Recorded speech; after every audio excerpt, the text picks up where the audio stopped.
What's up, guys? I'm back with another reaction video. This time I'm gonna do Josh Johnson comedy skit of Drake suing everybody but Kendrick.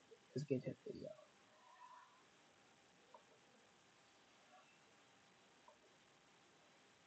Genuinely obsessed since I saw it from the moment that it happened. It was around Thanksgiving, and what a thing to be thankful for. Wow. I can't stop reading Drake's filing.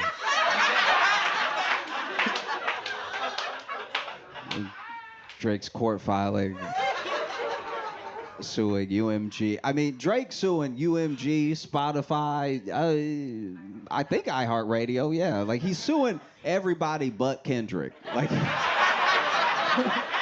They suing everybody. fine. In case you don't know, because I don't expect everybody to just know everything I'm talking about all the time. In case you don't know, Kendrick Lamar is a rapper. He's a phenomenal rapper. Some are saying the best to ever do it, right? There are a lot of people that, yeah, except Drake, yeah. Kendrick Lamar is absolutely killing it right now, and he was in a beef with Drake. Now, if you don't know, Drake was a rapper.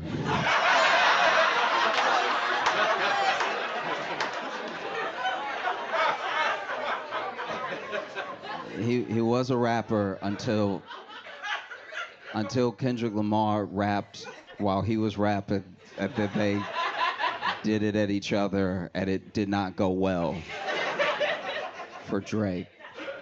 Now Drake is suing, and it's such a thing to take apart because it's genuinely complicated, right? Like the not just the suit, but the reasoning for the suit, and like who would actually be in like a bad position, you know? A lot of this, weirdly enough, if you go all the way back, starts with Kanye, now known as Ye, right? Now, during his Life of Pablo tour, Ye went on this rant. Now, Ye became known for rants. That was like a thing as far back as the Yeezus tour. Probably started, I actually think it started when he was touring 808 and Heartbreak, where just mid-concert, instead of an intermission, Got water. Open the bar.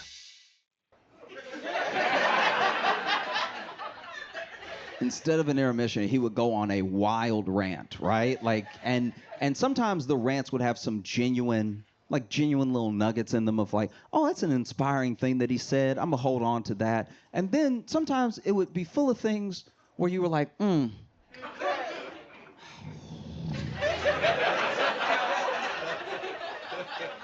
does he know? But he's all right, all right. And in one of these rants that became like part of going to the concert, what's Kanye going to talk about? What's he going to go off on and everything? During Life of Pablo, Ye does this thing where he's like, radio lied to you, right? Now, Ye is probably one of the most imperfect messengers of our time. Like, it's sometimes, hear me out, once in a while, sometimes he has something to say that has genuine value in the industry. There are things that he says that are inspiring to anyone who takes inspiration from it, right?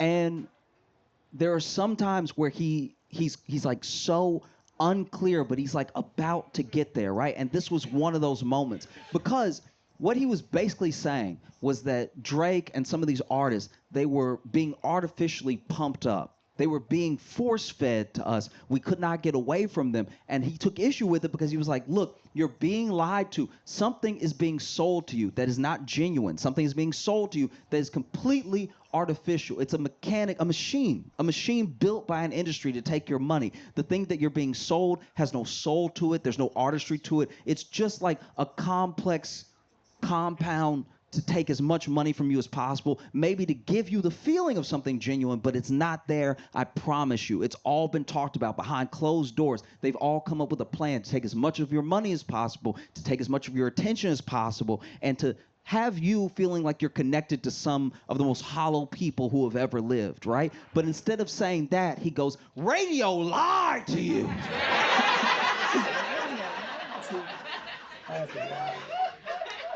So understandably, in the moment, people didn't quite understand what he was trying to say. You know? And then there's another interview more recently during the beef when it started where, you know, Ye basically says he was, and it's something that a lot of Drake stans brought up, where he was like, a lot of us involved were just so excited about the destruction of Drake, you know? And they were excited because depending on who you talk to, Drake been a menace for a minute. Like Drake has been sleeping with people's very significant others. You know, he's been doing like shady stuff. There's people who've worked on projects with Drake, and then he went ahead and even though he worked on the project with them and was happy to collab and everything, releases a project that's kind of like theirs right before, just to. There's things he's being accused of that are like, none of it is illegal, but a lot of it is terrible, right? And so, you know, Ye had his own issue with him, Drake, Kardashians, all that stuff. And so he was like, what people don't understand about Drake is that he has a rich baby daddy named Lucian, and Lucian was the top of UMG. And so now at the top of UMG, you have someone pushing Drake nonstop. And if you heard Scorpion, I don't know how you missed it, but it was the most pushed album maybe of all time. Basically, if you got on Spotify, there were people that sued Spotify because they were like, everywhere I go is Drake. I can't click away from Drake. He's coming up on playlists that have nothing to do with him just to push Drake. You will literally type in, look, I'm looking for like a little gym bob to get like some exercise too, but I really want it to be mellow, like a little Regina Spektor or something like that, but a little bit more tempo than like a Regina Spektor. And then Spotify would be like, do you mean Drake and braids? Like,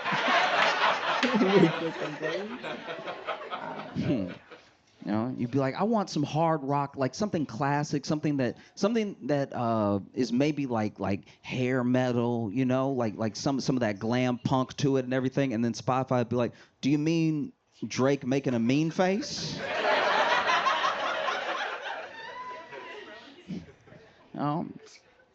And you know, he files these lawsuits, and the internet comes for him.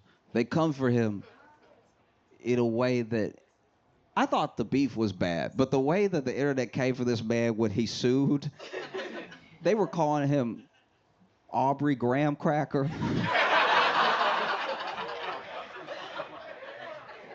They were quoting lyrics from him. It was I don't know, it was kind of hard to watch. Like I don't even like Drake, and I was like, man, this is a lot. This is you know, but he sues, and I think a lot of people don't understand what the defamation suit is about. Very quickly, basically, he sues first UMG for what he's saying is botting Kendrick, making it so that Kendrick's song Not Like Us is more successful than it actually should have been, right? Making it more popular through bots and through like manipulation because they made it cheaper for it to get streams, which means more people would play it and stuff like that. They lifted some of the copyright so more people would do reviews of it and stuff.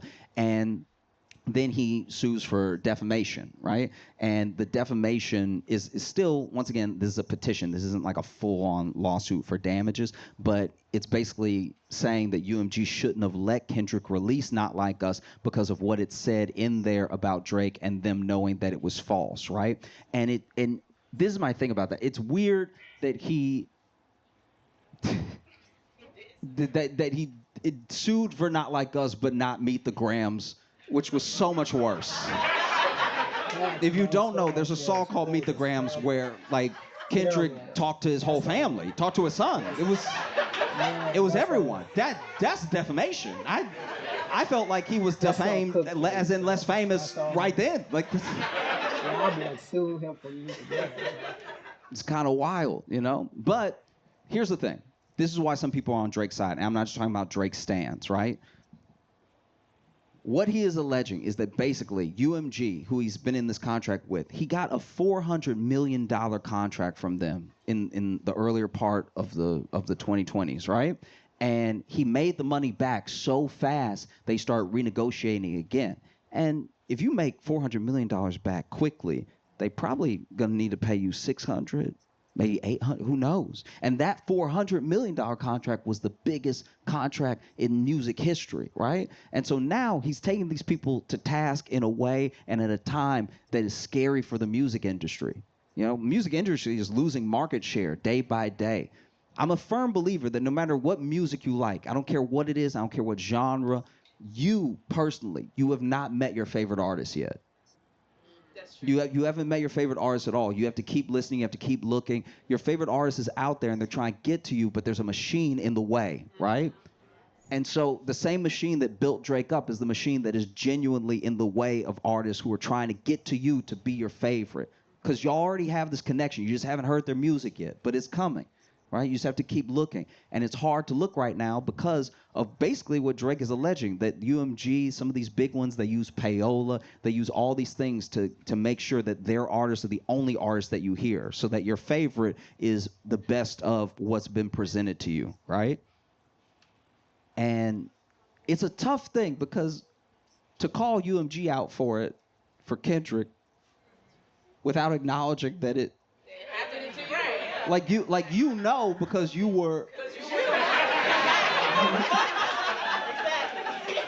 yeah, I mean, like that's a tough one. That's yeah, I mean, that would be like somebody at Goldman Sachs being like, they stealing all your money.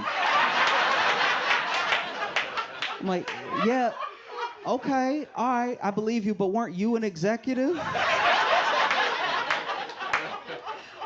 Yeah, but I'm suing because they stole from me too. They have no scruples at all.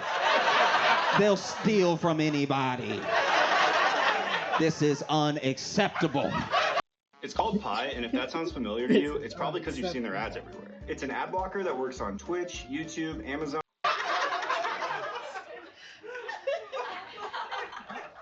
You know? And so what Drake is basically alleging is that through the beef they had with Kendrick, UMG actually picked Kendrick and they built him up as much as possible to tear Drake down so that when he came back to the table and he was going to ask for more than his 400 million, they could look him in his eye and say, your stock has gone down. You're not what you used to be. You can't sell the same tickets. You don't get the same streams. How about we give you 350? And it's a lot. It's not the same. It's not the same at all. But it's something similar. I see a lot of what is happening with Drake right now, at least in regards with UMG.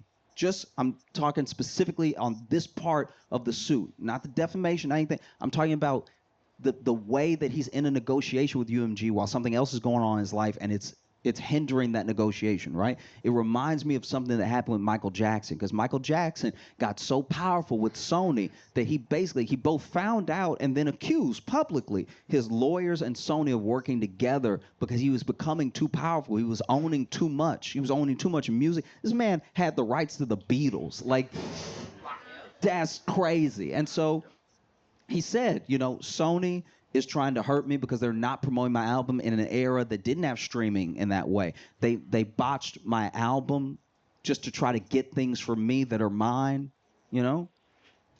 And it's similar to Drake in a way because both of them were the biggest artists at the time, biggest artists in the world, right? And they're both like,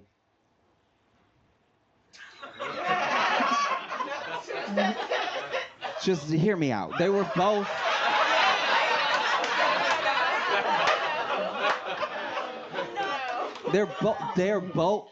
listen. They're both black men that everyone called white, right? And I think that some of that, a part of that, is definitely present in people's feelings on the suit, right? Because there are some people that obviously think it's funny. I kind of think it's funny, you know what I mean? But then there are people who I've heard from and who I genuinely agree with that you can't get away from the fact. You cannot get away from the fact that these two individuals, even though their suits are not the same, even though their situations are not the same, these are two individuals who built themselves up to be the biggest in the world. And when it came time for a company to pay them, maybe they did whatever they had to do to not have to do that. Now, I don't believe personally the botting thing, because people genuinely were dancing to not like us. People were genuinely losing their minds to not like us. Like, I guess I believe the bot angle that Drake has if he thinks all black people were bots. Like, that's kind of what it would take. You know bots. You know how bots be. And look, when it comes to the bot thing, I'm not gonna lie to you. I've done a version of what Drake is doing in my head, just personally, because bots are all around us, and they're actually one of the reasons we fight so much. You think that everyone disagrees with you online. I'm not saying everyone agrees, but not everyone has the vitriol waiting for you, that it feels like it. We found that a lot of some of the nastiest things that get said online are bots from other countries just to stir people up, you know? And the bot has no investment in whether or not you actually get outraged, but it's just rage bait that's literally made to whether it's to keep you on an app or to distract you. Bots are everywhere, right? And I sometimes take that to my emotional advantage. You know? Like if I get into an argument with somebody online and they make a good point, I'm like, that's a damn bot right there. That's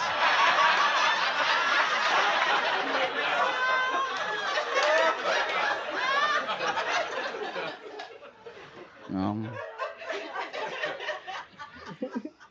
like I used to be on the apps back in the day, and you know I would sometimes meet somebody, chat with them a while, then go on a date and everything. Maybe the date wouldn't work out, but I didn't get their number, and so I messaged them again on the app, and they don't respond. Like they ghost me, and I'm like, that damn bot's something else.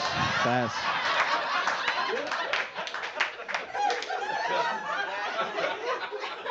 these bots are out here wilding, right? Like, you know. I remember I got into argue with my mom, and she was making some really good points, and she was really like letting me know that she was disappointed in my actions and everything, and really told me why. Broke it down how she didn't raise me to act the way I had been acted and stuff like that. And I went ahead and typed in the text, because I saw the text bubbling and everything, and I knew more was coming. And I was like, look, I'm gonna have to cut this bot off. Like this.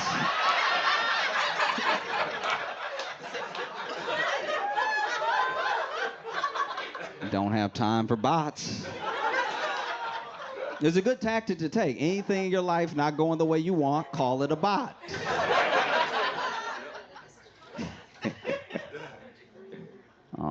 And I read and I talked to people as much as I could when the beef was going down. And I talked to Kendrick stans, I talked to Drake stans, I talked to people who did not listen to hip hop at all, who really didn't have a stake in the race at all. And there were people that were saying like, oh man, the only reason Kendrick stopped dropping diss tracks is because he was scared Drake was gonna hurt himself.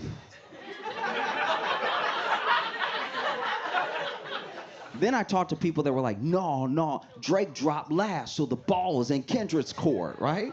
I heard delusional takes, I heard erratic takes, I heard takes that were just sort of blah, whatever. It's two grown men rhyming at each other, I don't care. Like, I heard it all. What I did not hear from Drake stans or hip hop fans at all, the entire beef was, he should sue.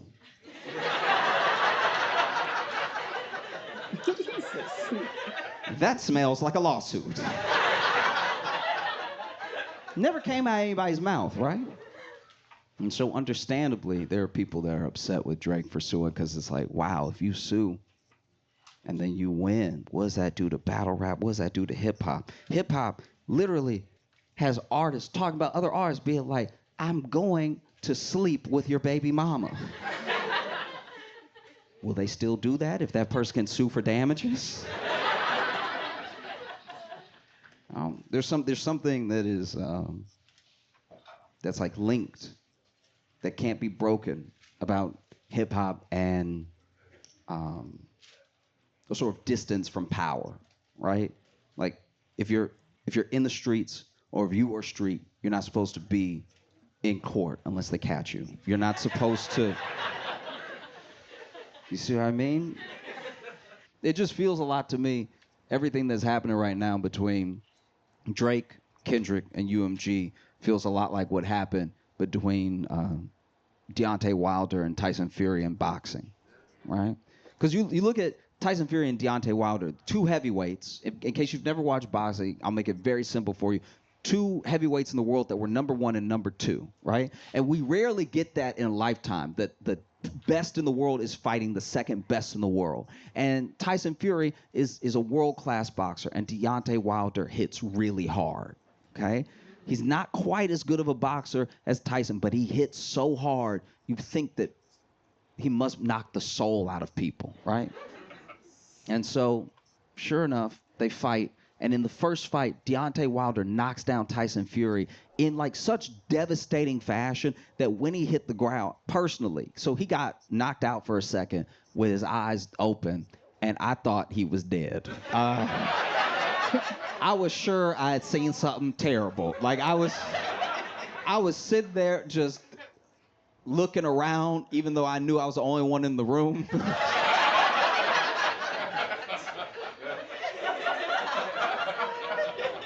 And Tyson Fury had been through a lot. He had battled his way back from addiction, from some serious mental health issues. He talked about wanting to take his life and everything. And this man gets knocked down by Deontay Wilder in one of the later rounds. Even though he had been putting in good work the entire fight, this punch came out of nowhere and it knocks him down. And then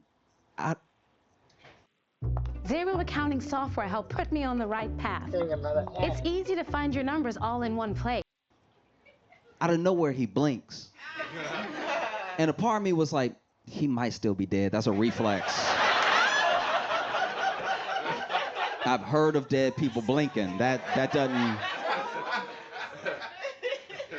And then he blinks again, and then he gets up, and he gets up all at once, just sort of rolls himself up and stands up, and the world is shocked. It's one of the biggest moments that year in sports. How did this dude get up? That feels impossible, right? This man sits up, stands up, and even Deontay Wilder is like, I thought you were dead. Deontay, like, he wasn't on camera in this moment from this angle, but he was probably looking at his fist like, I thought I killed him. That's okay. And they finished the fight, and the fight is a draw, and a lot of people thought that Tyson won the fight. And a lot of people said that it was a draw because boxing is rigged and it's corrupt and everything like that. I'm willing to believe both those things, but basically they did have to fight again because it was a draw. So neither one of them had lost their O yet, right?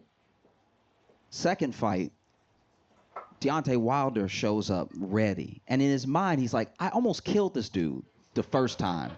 So I'm gonna knock him out this time. It's gonna be simple. It's gonna be easy. I'm gonna get right to it, right? I actually gave him a little too much respect. I backed up a little bit. Go in, right? And Tyson Fury beats Deontay Wilder, and beats him pretty bad. And I kind of thought he might beat him because I saw the documentary in the lead up, and there were people talking about like, oh, you know, Deontay's been knocking out his training partners when they're just holding the pads and stuff. And I'm like, that sound like he doesn't have aim. That's...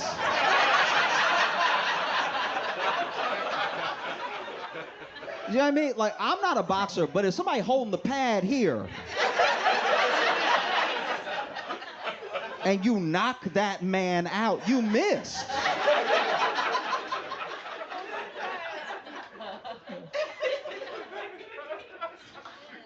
So, you know, Deontay Wilder gets beat in that second fight. They throw in the towel and everything. And Deontay cannot accept that he lost the fight.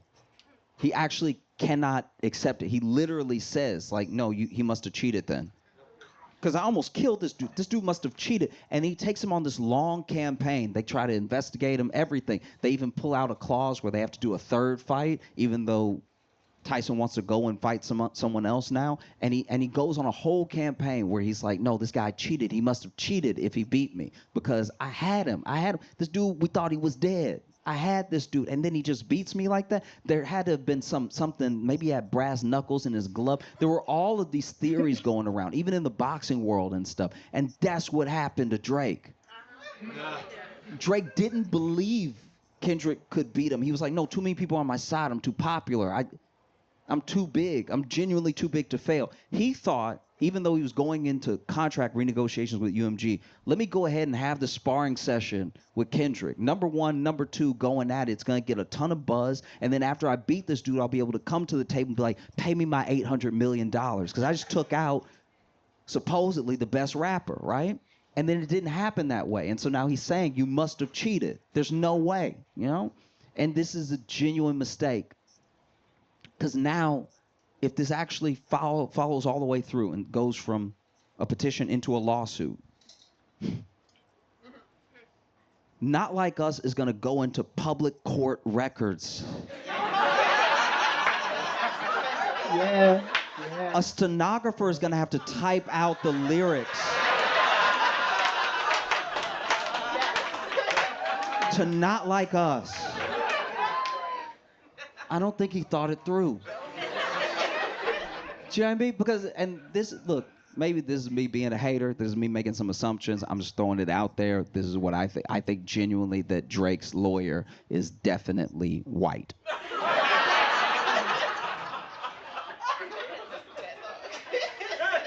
And so now I'm worried for Drake's lawyer that he's going to be in a predicament where he has to defend his client from the and then read out the lyrics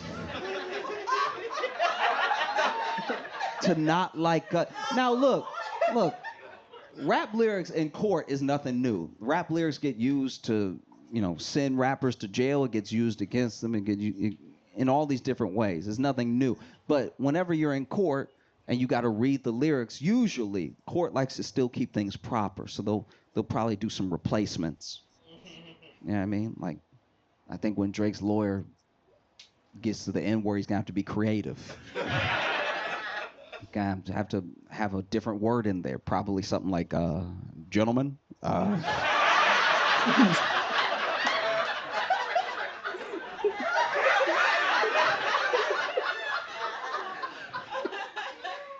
He's gonna be standing there having to read the lyrics to make his point. He's gonna be standing in front of maybe a jury, who knows, right? Standing there.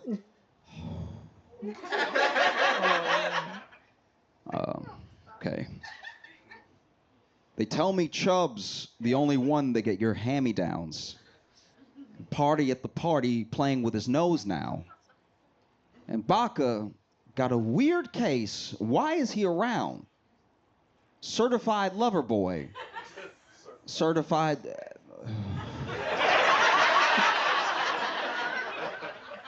Your Honor.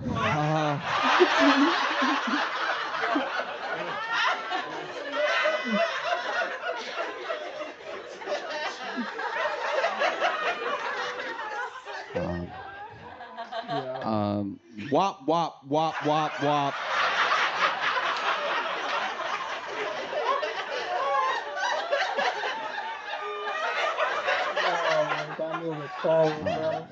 Dot, F them up.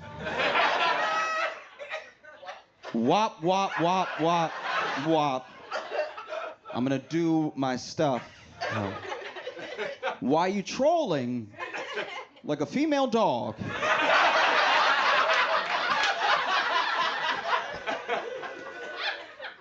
Ain't you tired? Trying to strike a chord. And that's a lot of O's. And it's probably I'll try. A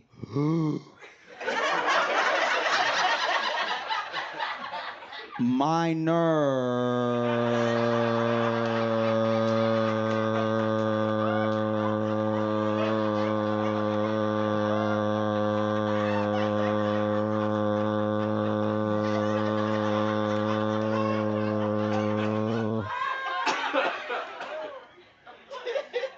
I'm sorry, I'll do one quick correction here. They're missing an apostrophe R-E here.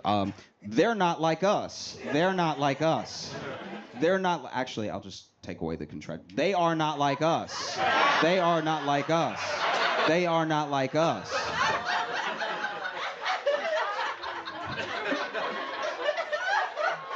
No. It's brutal. It's absolutely brutal,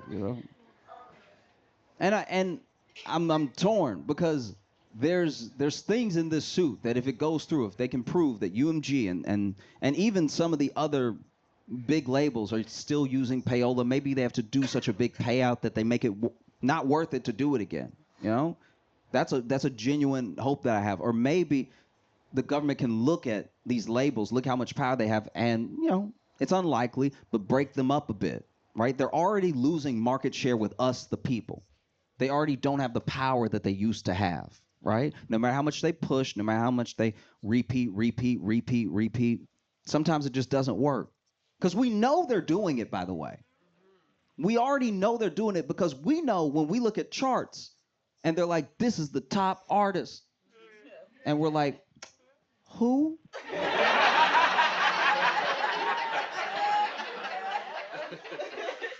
I've never heard of this person at all. Do you, I guess. So if the structure came tumbling down, that would help the little guy, the new artist. The artist has been trying this whole time to break through. Reminds me of the story of Samson, right? Make it very short. Samson was very strong, loses his strength, and then becomes enslaved by the Philistines. And then while he's between two pillars, he begs God, give me my strength back.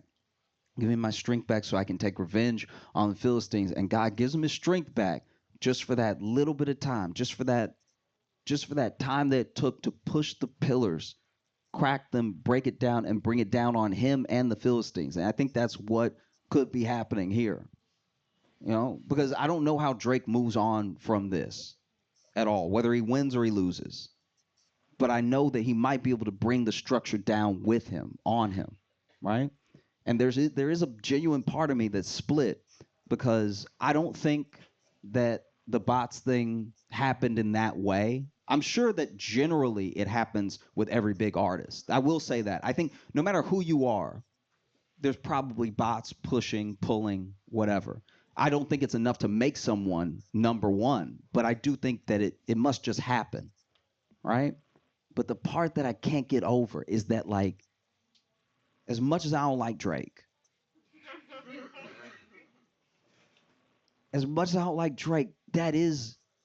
that's a black man trying to get paid what he's worth. He made that money back for them. They should pay him. They do owe him. And I don't think they used Kendrick. I think Kendrick is not only an incredible artist, but he was at the right place at the right time. I think if this beef had happened in any other time, maybe it wouldn't have gone the way that it went. I think Kendrick is smart with his timing. He's obviously brilliant with his music. And I think that he knew this is it, right? You speak on me, I speak on you. But even Kendrick said in Euphoria, still love when you see success, right? His rival, this person he can't stand. So even Kendrick, to some degree, probably thinks, I hate you. Don't get me wrong. If you fail right now, that'd be hilarious. Like, I hate you. I hate you. But also, you made them that money. Try the perfect espresso martini with Tia Maria cold brew. Because there's no real proof, which I think actually hurts Drake's case. There's no real proof that he is not going to make a comeback because he's still one of the number one trending artists without releasing an album this year, even as he lost all that stock. And the stock he can get back quickly. I'll tell you how. I don't know if he'll be able to do it, but all he has to do is be like, y'all, look, y'all, could be an Instagram story. He loves that. Instagram story. Where he comes to us, the people, and he just says, look, y'all, all right, maybe this isn't the way. He got me. All right, I got God. But you know what? I got something for you, my fans. I have new music coming, and I hope you love it. That's it. Let it go. You know what I mean? You got God. This stuff is way weirder. You're clearly spinning out. If anything, it makes me more afraid of Kendrick because you gotta remember first lines of Euphoria. Superpowers getting neutralized. Famous actor once knew was looking paranoid. Now he's spiraling. Who lets you sue as a rapper? You gotta be spiraling to do it. That's like being a bona fide gangster and getting shot and then being like, police!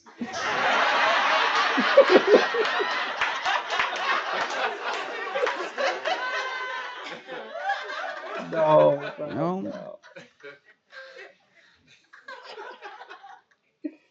I don't know. I think that, Kendrick caused a full release of the culture, of the movement. People are excited, revitalizing hip hop. There's a chance that with this suit, if he wins, if he follows it all the way through and he wins, that Drake could loose the people from the industry in a small way. And there's a chance that you could get to meet your favorite artist. You know? I guess I'll just end it most appropriately with a line from J. Cole.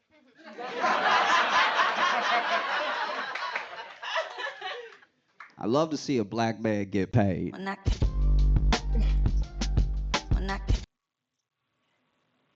Alright, guys. Like, comment, and subscribe, and I'll see you guys in the next video.